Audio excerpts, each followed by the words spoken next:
I'll start with our provincial chair women candidates. This evening we have Victoria Pruden and Marlene Bishop-Cox. For vice president, we have Wayne Lucier and Lisa Smith. And for presidency, running we have Terry Annenson, Deborah Canada, Annette Maurice, and Dean Gladue. So it's great to see that we have so many people here. Thank you for coming, all of you. We will start off, as I call you, I have some names. I wanted to make it fair, so I'm just going to throw them in here and then have some member of the audience there pull a name out, and that's how we'll go through. I don't want to be responsible for how this is laid out. When you do come up, candidates, I would ask that you just give a quick 5-minute, like 4 or 5 minute rundown of just your bio. We all know that we do have bios out on the tables. Most of the candidates did bring them, so feel free to grab one if you want to know a little bit more about them. That way there we can have some more time for some questions. Obviously this is the only time for questions before September 10th, and we'd love to try and get as many in. So I am going to actually start with the women's chair. So it's a big bucket here.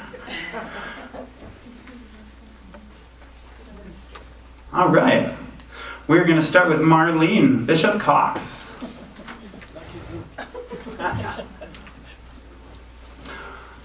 So I'm just going to sit at the front, Marlene, and when you're done your bio, I'm just going to ask a few questions that the community gave out, and then we'll pass on to everyone else.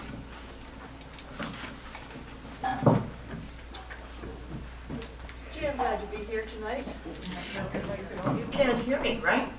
Can I get this out again? Of course. I'm really happy to be here tonight. My name is Marlene Cox-Bishop. I'm the president of the South Okanagan Similkameen Métis Association and have been in that role for 4 years or so. To look at Dan to verify that. I come from a very good Métis family, tracing our roots back to the Red River Settlement, Hudson Bay Company, etc. And in British Columbia, my family has done a lot of work. My brother, Bill Bresser, was the president of the Greater Victoria Métis Association. His son, Ryan Moran, is now the president of the Institute for the Truth and Reconciliation facility at the University of Manitoba. He's also a musician, and a composer. One of my nieces is interested in Aboriginal community development. Her name is Nikki Bresser Freeborn. And myself, my sister, we have worked at the Uknakane Friendship Center. But before that, I worked for 20 years at the University of Alberta. And I used to make my family promise me that if I died down there, they would at least bring my body back over the mountains. Because I never got used to that kind of a winter. So I've been in the Okanagan for about 4 years. And before that, I was raised down on the coast in New Westminster.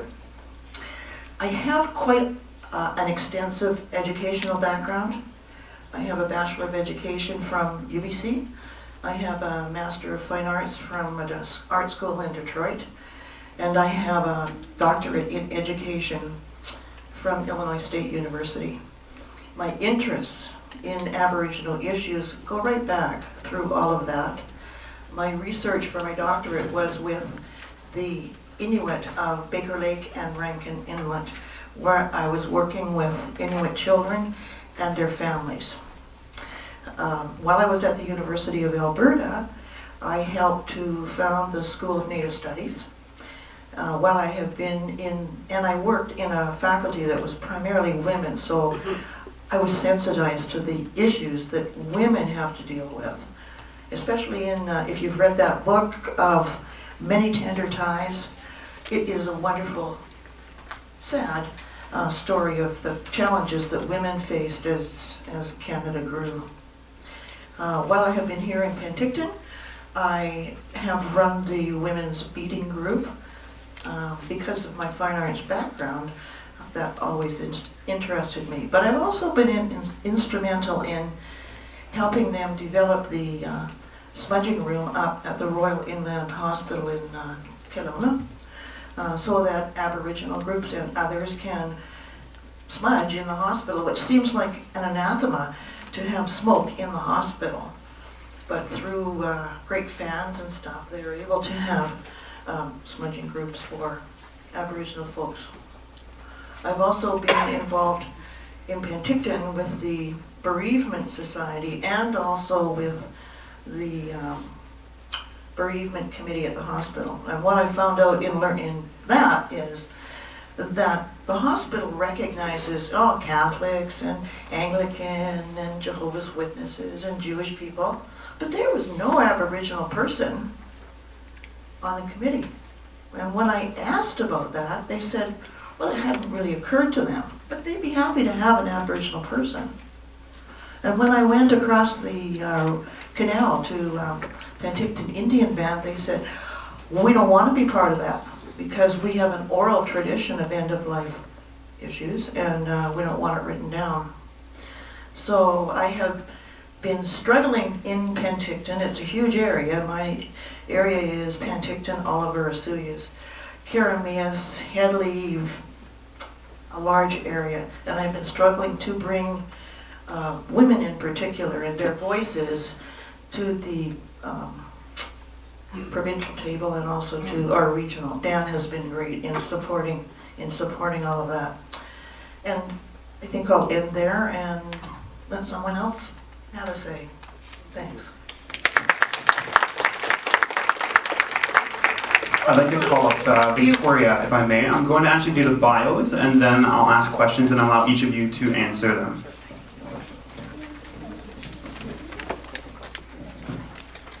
Hi everyone, my name is Victoria Pruden, and I'm currently the president of the Métis Nation Greater Victoria. And just first off, I'd like to thank the local community for hosting this candidates forum and really acknowledge all the work that it took to put it together.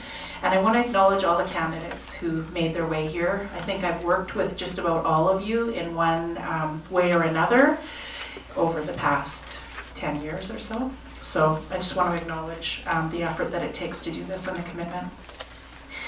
A little bit about myself. I came to know many of you in the audience and also other candidates through the work that I did with the Métis Nation BC. I served as a senior manager and a director with the Métis Nation BC starting in 2006. And I was the first director of women for MNBC, which was a very interesting journey. I helped the nation put together basically the Women's Act, and I served with a number of chairpersons. A little bit about myself before that. I was born in Edmonton. I was raised in Saskatchewan. I come from a very large Métis family. My father's Métis and my mom is not. My dad's family comes from around Cochin, Saskatchewan, and so growing up there was a very interesting experience, and I had certainly an awareness from a very early age of being an Aboriginal person and being a Métis person, and that's shaped a lot of who I am and my commitment to what I continue to do. In terms of a career life, I've done a number of things. My first career was as a small business entrepreneur coach, I guess you might say, for the BC government. I went to business school at Capilano University in Vancouver. I've been a number of things, a commercial banker, an investment salesperson, and then I realized that wasn't really fulfilling my passion, so I went back to school. And I turned my eye towards a career in healing and human services. I began working in women's services in 2000 when I was a frontline worker for Bridges for Women's Society. And that's the agency that I still continue to work for today. I became the executive director in 2012. I have a real passion for this. I have a real passion for women's issues, and I work, of course, around women's issues every day.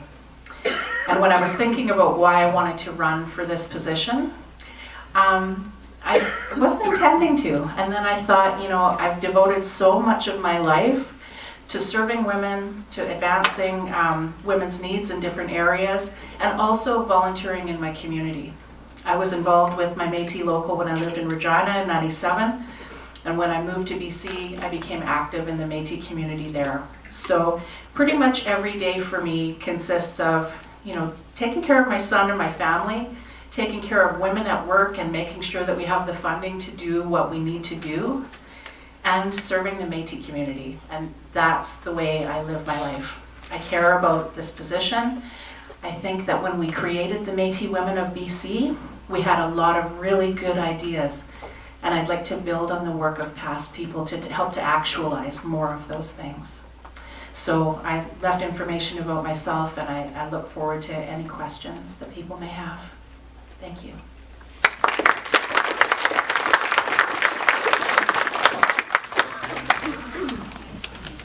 Okay, thank you very much. I have 4 questions that were brought forth for the Women's Chairs representatives going for the position. So perhaps I'll ask, and then I'll just pass the microphone instead of having everybody come up all the time. So first question is, what do you believe is the greatest challenge and the greatest opportunity for Métis women in BC? First of all, I never separate women's issues from family issues, men's issues, and community issues, because they are all who we are. And the challenge for the Women's Provincial Chair is to bring those disparate groups together. Families are families wherever we are. Métis women have the same challenges that our new immigrants have, that our regular community folks have, and First Nations folks have. They are the challenges of finding a way to raise our kids, to educate them, to inspire them, and to lead them along a good path. Now those challenges are great, but they are no different for women than they are for men.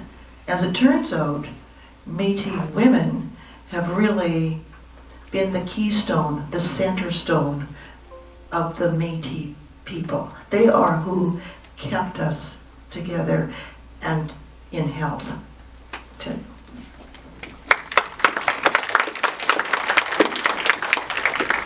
And for you, Victoria, what do you believe the greatest challenge and greatest opportunity for Métis women in BC is? First off, that's definitely a very broad question.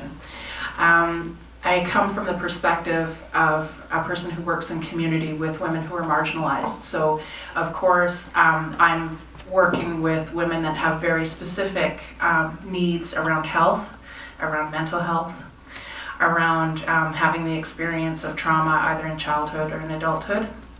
And I work with women where that life experience is the most prominent. And I have, over the years, as I've worked with Métis women in provincial, regional, or local groups, had women articulate some of those needs. I definitely agree with Dr. Cox-Bishop that the needs of women definitely reflect the needs of Métis families, and that we need to look at things in a very holistic way. However, I do think there are a number of issues that we could help advance in the province, including BC's participation and Métis women's representation and voice in the inquiry for missing and murdered women, for example. I think that there could be definitely advocacy with other provincial and regional women's organizations that serve Métis women and perhaps don't have a depth of cultural understanding. And I think within our nation, for women who are not marginalized, there's always work to be done to help enhance people's exposure to culture, community, leadership, skills in governance. There's a lot of opportunity there. Thank you. The second question is, how would you balance your personal life and the workload if elected to make sure that you were dedicated to the Métis Nation of British Columbia? I'll just start with Victoria this time. I've thought a lot about that question, and I've talked about that question with my family, with my son's father, with my parents, and with my closest friends. Right now, I devote at least 20 hours, bi-weekly, to my work as president of the Métis Nation of Greater Victoria. I'm constantly responding to phone calls, inquiries, requests for help, all of that type of thing on an ongoing basis. So, of course, I would have to resign my position as the president of Métis Nation Greater Victoria, turn it over to one of my esteemed colleagues on our board, and replace the work that I devote now with the work of the chairperson of the Métis Women of BC. Being in trauma work, I really prioritize my health and keeping balance and making sure, because I have a young child, that we spend quality time together. And I'm pretty lucky that my work is fairly flexible, so they definitely support me in pursuing this leadership role.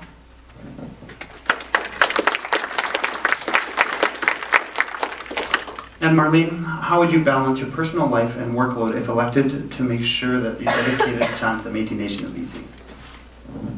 Thank you. One of the things that I think I would like to emphasize in bringing balance to this position in my own life, and in balance in considering what the issues for women are, as opposed to families and children, etc., is that I'm a professor from the University of Alberta. I have many skills that include grant writing, that include the ability to bring to the table credentials that other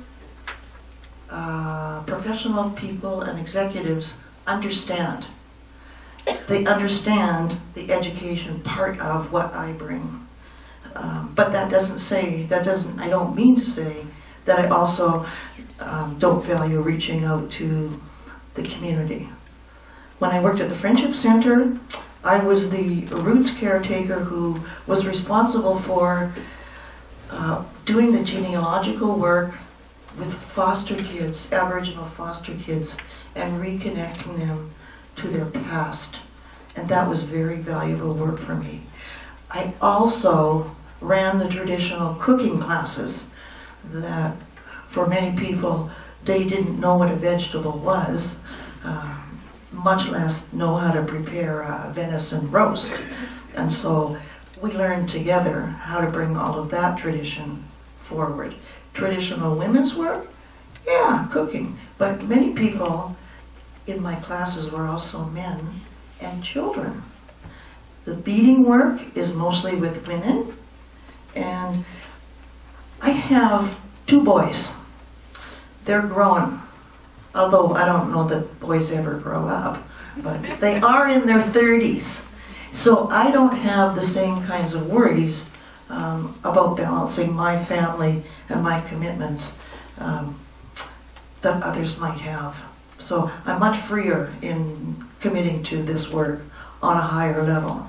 And I also work with the school board in Penticton. And my credentials and my work, my degree in education, allows me to make those contacts. That allows me to offer courses at the Okanagan College in the history of Métis and their culture. So a lot of my background really allows me to extend the Métis profile out into the community. And I don't know about being balanced. I've been told I was unbalanced, actually. That was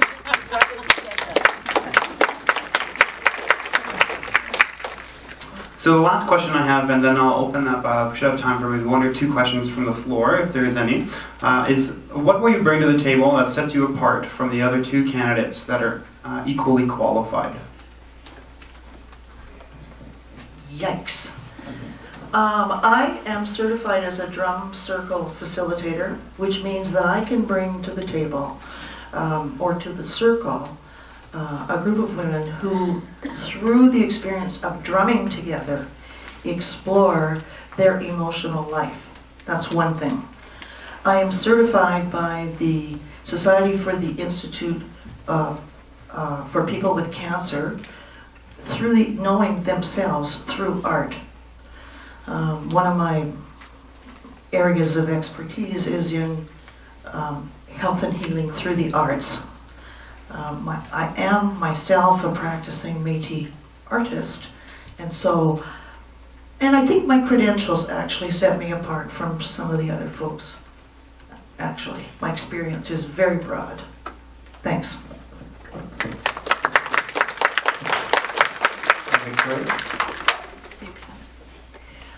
Some of the things that I bring to the table, and I would like to acknowledge, we have amazing candidates running for this position, and I think we all bring unique things that set us apart. I've done thousands of hours of facilitation in my professional career. I've worked with Métis communities, I've worked with First Nations communities, I've worked with friendship centers, I've worked with non-Aboriginal organizations, facilitating all types of training. I too was an instructor at the college level. I taught in the Faculty of Indigenous Studies at Camosun College in Victoria. I bring a depth of experience in some of the interesting research work that we did with Métis women during my time at the Métis Nation, British Columbia. We worked on some very interesting things that have kind of fallen by the wayside. If you'll remember, there was the Naho Métis Center that used to collaborate with the Métis Nation BC on different projects like Métis Women Strong and Beautiful, Healthy Beginnings. We did some really interesting grassroots research work around the experience of trauma, women, men, elders, and youth. I've got a lot of experience working with different organizations that are still connected with the Métis Nation BC. The Women of the Métis Nation, Les Femmes of Bémiswak. And I've got a depth of experience around working with the Métis women in British Columbia over the evolution. Something else that I bring to this position is the experience of having been a staff with Métis Nation BC, as well as having been a community leader. I mean, we have very strong women leaders in the Métis Nation BC, and there's lots of specific women's work to do yet. So I think I'll leave it at that. Yeah, okay, thank you.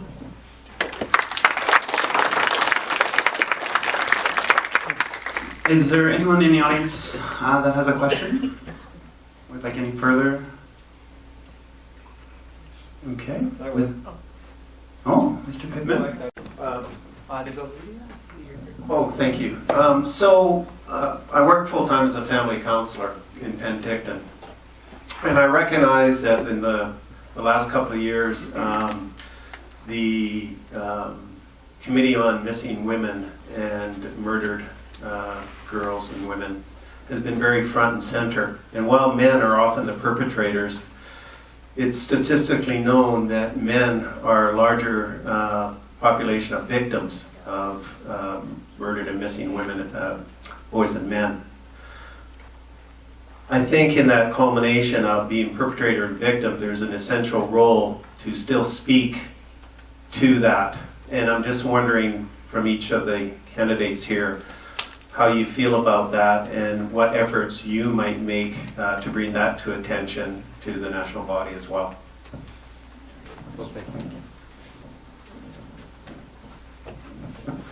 Thank you. Thanks for that question, Dan. I think it's an important one. When I was in my 30s, I lost my kids for 5 years. The courts left my babies, who were 5 and 7, with their alcoholic, unemployed father. And it took me 5 years through the courts to get them back. And so I am very aware of what women and men go through when they lose their children. I can't imagine losing my now grown boys in some sort of terrible situation as we see the missing and murdered women. And Dan raises a great point about the men and boys. Right now the focus is on missing and murdered women, but there are great concerns of a family nature, because this is still all part of these connections that we can't ignore. What I would do is reach out. That's such an easy thing to say, isn't it? When most of the focus, in terms of funding and positions, is for First Nations folks, right? And it always has been hard for me. My experience is knocking on the door to get recognition for not just Métis women, but Métis issues in particular across many industries and much more than just social work sorts of things. And I keep on knocking, and eventually someone will open that door. And I'm going to walk right through it. Thanks. Victoria? Hi. That was a really good question, Daniel. And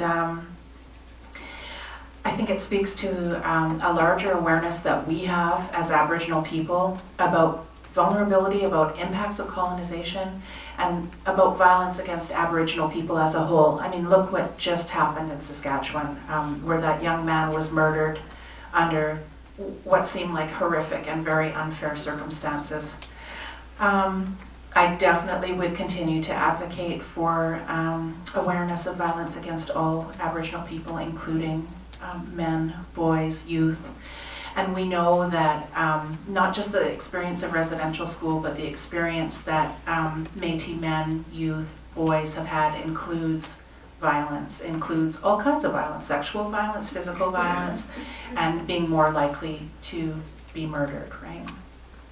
I think that those are important issues to continue to acknowledge alongside what we're trying to advocate with, the prevalence of missing and murdered women in general, and in particular us advancing the Métis women's voice in that inquiry, and often Métis people not being identified in a generalization of Aboriginal victims of violence. There's very few studies that offered any Métis-specific indication of people's experience of, let's say, sexual exploitation, for example. And we know that, the more vulnerable you are to sexual exploitation, the more vulnerable you could be to being, missing, murdered, and becoming, lost, essentially. When we did the Seat of Scotland project in, I think it was 2008, with Métis Nation BC, we were able to negotiate, and I was able to assist with that negotiation with the province of BC to secure about $150,000 worth of programming and services, and it was around not only violence against women, but encompassing the whole experience of both genders of Métis people, from youth to elders. And we had Métis elders come up, men, after that experience and talk about how they thought every man should engage in a discussion about family violence, about vulnerability, about the need for healing. And I think it's very, very important, that we not look at, when I work in First Nations communities, I come in with the women's program, and often what's reflected back to us is, okay, how can we move men's healing alongside with the women's healing, because things need to be in balance. I mean, that needs to happen. And we do whatever we can to try to advocate for that balance, right? Thank you.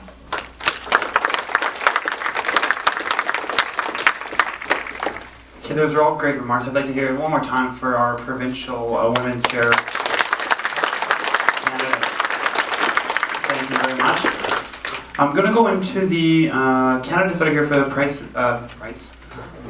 presidency. Price presidency.